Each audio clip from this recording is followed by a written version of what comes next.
Hello, ഇന്നത്തെ ഈ ചർച്ചയിലേക്ക് സ്വാഗതം. നമ്മളിന്ന് സംസാരിക്കുന്നത് എപ്പോഴെങ്കിലും പ്രശ്നങ്ങൾക്ക് മുന്നിൽ ഉത്തരം കിട്ടാതെ നിന്നിട്ടുണ്ടോ? ഓ, തീർച്ചയായും. എല്ലാവർക്കും ഉണ്ടാവും അങ്ങനത്തെ അനുഭവം. അല്ലേ? അപ്പോ എന്തുകൊണ്ടാണ് ചില പ്രശ്നങ്ങൾക്ക് പരിഹാരം കണ്ടെത്താൻ ഇത്ര ബുദ്ധിമുട്ട്? അതാണ് നമ്മളിന്ന് നോക്കുന്നത്. ശരിയാണ്. പ്രത്യേകിച്ചും MA സൈക്കോളജി 1-ാം വർഷ വിദ്യാർത്ഥികളായ നിങ്ങൾക്ക് ഈ വിഷയം, അതായത് കോഗ്നിറ്റീവ് സൈക്കോളജിയിലെ ഈ ഭാഗം വളരെ പ്രധാനപ്പെട്ടതാണ്. അതെ, നമ്മളിന്ന് ആധാരമാക്കുന്നത് നിങ്ങളുടെ ഐഗ്നോ ടെക്സ്റ്റ് ബുക്കിലെ ആ ഭാഗമാണ്. MPC C001 block 4 unit 3 impediments to problem solving. ആ യൂണിറ്റ് പ്രശ്നപരിഹാരത്തിലെ തടസ്സങ്ങളെക്കുറിച്ചാണത്. അതെ. അപ്പോ നമ്മുടെ ലക്ഷ്യം ഈ തടസ്സങ്ങൾ എന്തൊക്കെയാണെന്ന് മനസ്സിലാക്കുക, എന്നിട്ട് കൂടുതൽ നന്നായിട്ട് പ്രോബ്ലം സോൾവ് ചെയ്യാൻ പഠിക്കുക. അത്രയുള്ളൂ. തീർച്ചയായും. പ്രശ്നപരിഹാരം എന്ന് പറയുന്നത് ഒരു കഴിവ് തന്നെയാണല്ലോ. അപ്പോൾ ആ കഴിവിനെ തടസ്സപ്പെടുത്തുന്ന നമ്മുടെ ചിന്താരീതികൾ എന്തൊക്കെയാണെന്ന് മനസ്സിലാക്കുന്നത് നല്ലതാണ്. ഉറപ്പായും. അത് നിങ്ങളുടെ പഠനത്തിലും അല്ലാതെയും ജീവിതത്തിലും പ്രയോജനപ്പെടും. ശരിയാണ്. അപ്പോ ആദ്യത്തെ തടസ്സമായിട്ട് ടെക്സ്റ്റിൽ പറയുന്നത് മെന്റൽ സെറ്റ് അല്ലെങ്കിൽ ഐൻസ്റ്റാലും എന്നാണല്ലേ.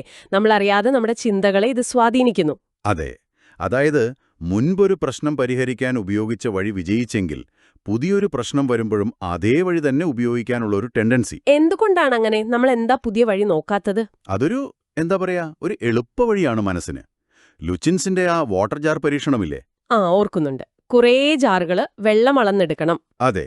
അപ്പോ ഒരേ രീതിയിൽ കുറേ കണക്കുകൾ ചെയ്തു കഴിയുമ്പോൾ പെട്ടെന്ന് അതിലും എളുപ്പമുള്ളൊരു വഴി വന്നാലും നമ്മൾ ആ പഴയ കൂടുതൽ സ്റ്റെപ്പുകളുള്ള വഴി തന്നെ ഉപയോഗിക്കാൻ നോക്കും. ശരിയാണ്.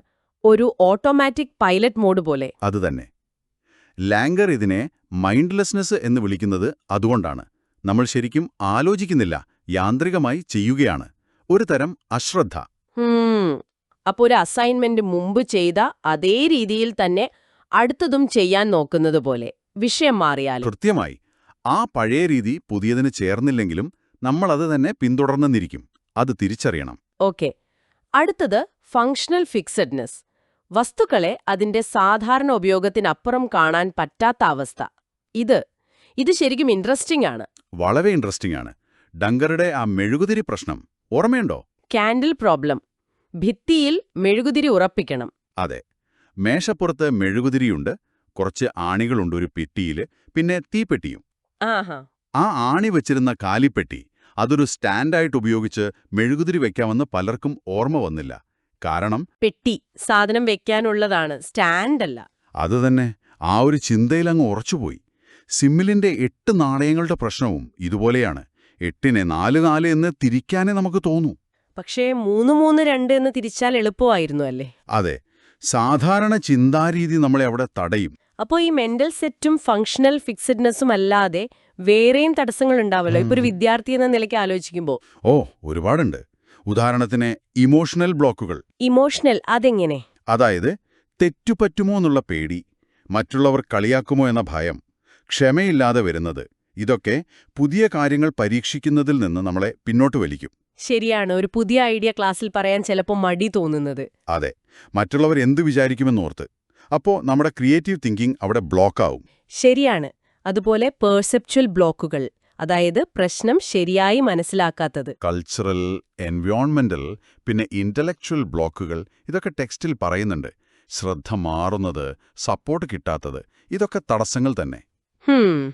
അപ്പോ അറിവും എക്സ്പീരിയൻസും കൂടുമ്പോൾ പ്രശ്നങ്ങളെ നമ്മൾ സമീപിക്കുന്ന രീതിയും മാറുമല്ലോ. ഒരു എക്സ്പേർട്ടും ഒരു നോവിസും തമ്മിൽ തീർച്ചയായും വ്യത്യാസമുണ്ട്. ചൂയിങ് കൂട്ടർ നടത്തിയ പഠനങ്ങൾ പറയുന്നത് എക്സ്പേർട്സ് പ്രശ്നത്തിന്റെ ആഴത്തിലേക്ക്, അതിന്റെ ബേസിക് പ്രിൻസിപ്പിൾസിലേക്ക് പോകും. ഓക്കേ. അവർ കൂടുതൽ സമയം പ്രശ്നം അനലൈസ് ചെയ്യാനെടുക്കും, സ്വന്തം ചിന്തയിലെ തെറ്റുകൾ കണ്ടുപിടിക്കാൻ ശ്രമിക്കും. പക്ഷെ തുടക്കക്കാർ, അതായത് നോവിസ്, അവർ പലപ്പോഴും ഉപരിപ്ലവമായ കാര്യങ്ങളിലാണ് ശ്രദ്ധിക്കുക. അപ്പോ ഇതിൽ നിന്ന് നിങ്ങൾക്കുള്ള പാഠം എന്താ? ഒരു വിഷയം പഠിക്കുമ്പോൾ അതിന്റെ അടിസ്ഥാന ആശയങ്ങൾ ആഴത്തിൽ മനസ്സിലാക്കാൻ ശ്രമിക്കുക. വെറുതെ കാണാതെ പഠിക്കാതെ. പ്രശ്നം മനസ്സിലാക്കാൻ കൂടുതൽ ടൈം എടുക്കുന്നത് നല്ലതാണ്. ഓക്കേ. ഇനി പ്രശ്നത്തെ നമ്മൾ മനസ്സിൽ എങ്ങനെ കാണുന്നു, അതായത് അതിന്റെ റെപ്രസെന്റേഷൻ, അതും പ്രധാനമാണെന്ന് പറയുന്നുണ്ടല്ലോ. വളരെ പ്രധാനം. ഷാർട്സിന്റെ ഒരു പഠനമുണ്ട്. പ്രശ്നം സോൾവ് ചെയ്യാൻ ചാർട്ടോ ഫ്ലോ ചാർട്ടോ ഒക്കെ ഉപയോഗിക്കുന്നവർക്ക് കൂടുതൽ വിജയസാധ്യതയുണ്ടെന്ന്. അതെന്താ അങ്ങനെ? കാരണം അത് പ്രശ്നത്തെ കൂടുതൽ ക്ലിയറായിട്ട് കാണാൻ സഹായിക്കും. ഇപ്പോ നമ്പേഴ്സ് ഗെയിം എന്നൊരു കളി, അത് ടിക്ടാക്ടോ പോലെ ചിന്തിച്ചാൽ വളരെ എളുപ്പമാകും. ആഹാ. അതുപോലെ നിങ്ങളൊരു റിസർച്ച് പ്രശ്നം അല്ലെങ്കിൽ ഒരു പേപ്പറിന്റെ ഐഡിയ ഒരു മൈൻഡ് മാപ്പ് പോലെ വരച്ചു നോക്കിയാൽ ചിലപ്പോൾ പുതിയ വഴികൾ കാണാൻ പറ്റും. ശരിയായ റെപ്രസെന്റേഷൻ കിട്ടിയാൽ പകുതി സൊല്യൂഷനായി. ശരിയാണ്. അപ്പോ ഇന്ന് നമ്മൾ പ്രധാനമായും ചർച്ച ചെയ്തത് പ്രശ്നപരിഹാരത്തിലെ സാധാരണ തടസ്സങ്ങളാണ്. ഐൻസ്റ്റൈനും അഥവാ മെന്റൽ സെറ്റ്, ഫങ്ഷണൽ ഫിക്സഡ്നെസ്, പിന്നെ ഈ ഇമോഷണൽ ബ്ലോക്കുകൾ, അറിവിന്റെ കുറവ്, പ്രശ്നത്തെ ശരിയായി റെപ്രസെന്റ് ചെയ്യാത്തത്, ഇതൊക്കെ. അതെ. MA സൈക്കോളജി വിദ്യാർത്ഥികളായ നിങ്ങൾക്ക് ഈ തടസ്സങ്ങളെക്കുറിച്ചൊരു ബോധ്യമുണ്ടാകുന്നത് അത് നിങ്ങളുടെ പഠനത്തിലും റിസർച്ചിലും എന്തിന് ഡെയിലി ലൈഫിൽ പോലും പ്രശ്നങ്ങൾ കൈകാര്യം ചെയ്യുന്ന രീതിയെ മെച്ചപ്പെടുത്തും. ഉറപ്പായും. ഈ തടസ്സങ്ങളെ തിരിച്ചറിയുക എന്നത് തന്നെ ആദ്യത്തെ സ്റ്റെപ്പാണ്.